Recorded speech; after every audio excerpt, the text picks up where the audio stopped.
comrades, I'm about to give you a gift that not a lot of folks these days are gonna be willing to give you. And that thing, my friends, is class consciousness. But before we get into that, let's talk about you. I mean, you're just a regular person, just trying to make ends meet. Maybe you're going to school, maybe you're going to work, supporting yourself, a loved one, a family, or maybe you don't. Either way, you belong to a class that is called the working class, sometimes called the people's class. You see, the working people work for the ruling class, referred to as the capitalist class. These people own what is called the means of production. They barely do any of the work, but they own the factories, the warehouses, the tools, and the resources, and that is the means of production.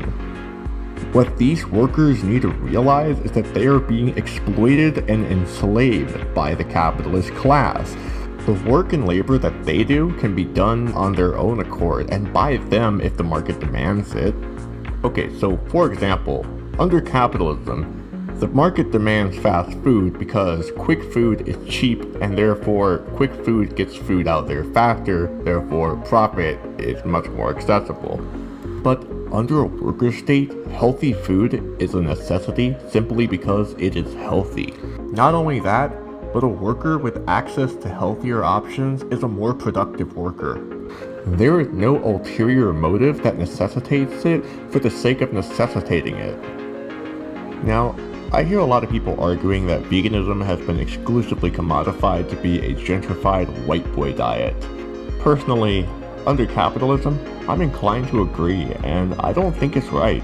Though I have heard other people retort back stating that you can just buy cheap vegetables that are on sale. But listen, not every city has a hole-in-the-wall valley produce near them, especially with the trend of gentrification happening in low-income neighborhoods, so please give people a little bit of slack. Okay, fine. Hypothetically, even if people really wanted to live on veggie burgers and live unhealthy for the rest of their lives, making vegan options has been proven to be economically and environmentally friendlier than the meat option. It's just like if somebody wanted to live on regular burgers for the rest of their lives. I mean, who are you to judge? Not every vegan is a political person. Now, listen. I'd like to suggest that maybe instead of enslaving the workers to make veggie burgers in a factory for us to consume, maybe certain jobs just aren't necessary for humans. Maybe these jobs in particular, not just veggie burgers, but multiple jobs can be automated.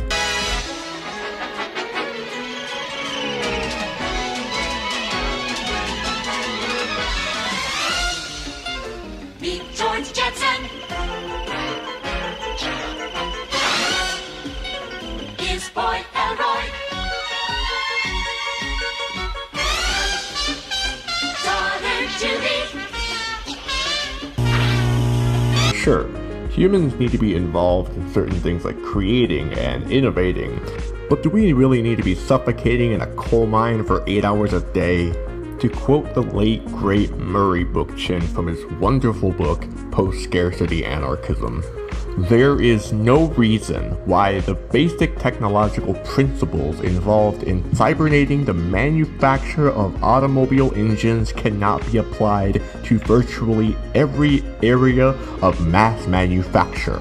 From the metallurgical industry to the food processing industry, from the electronics industry to the toy making industry, from the manufacture of prefabricated bridges to the manufacture of prefabricated houses.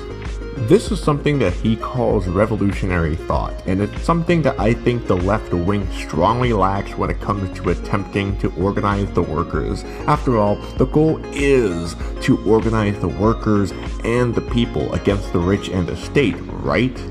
Listen, you can't just have white anarchists running the show. You need to get class consciousness from all kinds of people of color, LGBTQ folks, disabled folks, women, trans women, indigenous people, all these different people who are a part of the struggle against patriarchy, capitalism, white supremacy, my comrades. These were just some things for you to think about. I hope this was constructive and helpful in your organizational endeavors, perhaps insightful. I'm Christopher Szabo. Be sure to subscribe, hit the like button, and share this with your friends so they too can be armed with knowledge. Stay tuned for next time, comrades.